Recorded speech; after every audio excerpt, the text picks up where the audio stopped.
So how you guys doing today? I'm gonna try to make this video a little bit more quicker. That's kind of where I want to get my videos a little bit under 5 minutes. So if I don't explain completely, go ahead and send messages. Let me know. But one thing I want to talk about is how much Jesus is a poet.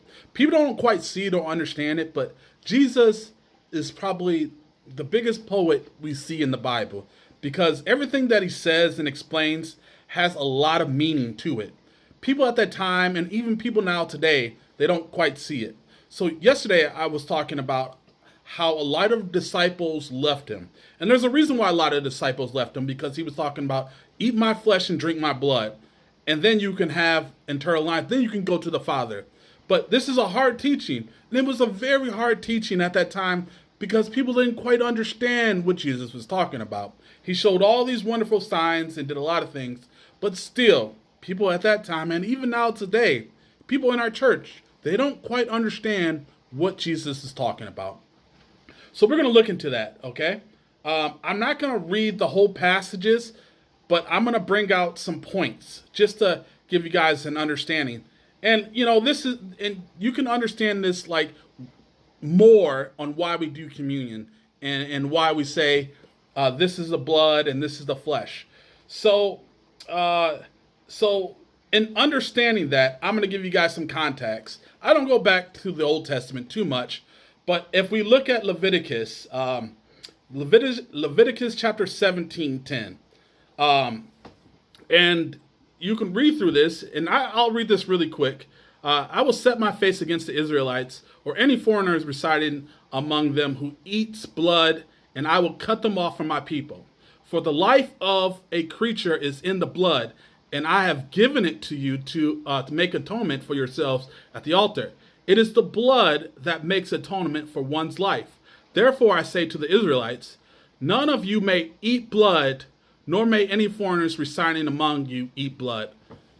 Understand that. It is the blood we must have of Jesus. So this is where the poetry comes, right? So he's saying that in what you've been taught is if you drink, the life is in the blood.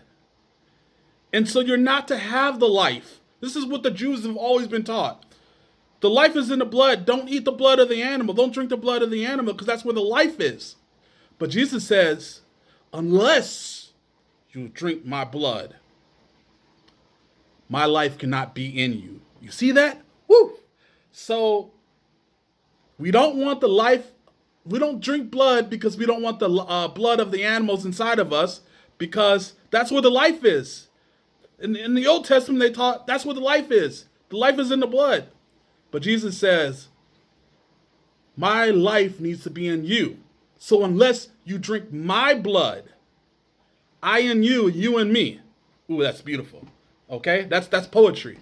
Okay, so let's also go to Leviticus 19. Okay, when you sacrifice a fellow offering to the Lord, sacrifice it in such a way it will be acceptable on your behalf. It shall be eaten on the day you sacrifice it, or the next day. Anything left over until the third day must be burnt up. If any is eaten on the third day, it is impure. That's important. It's impure and will not be accepted.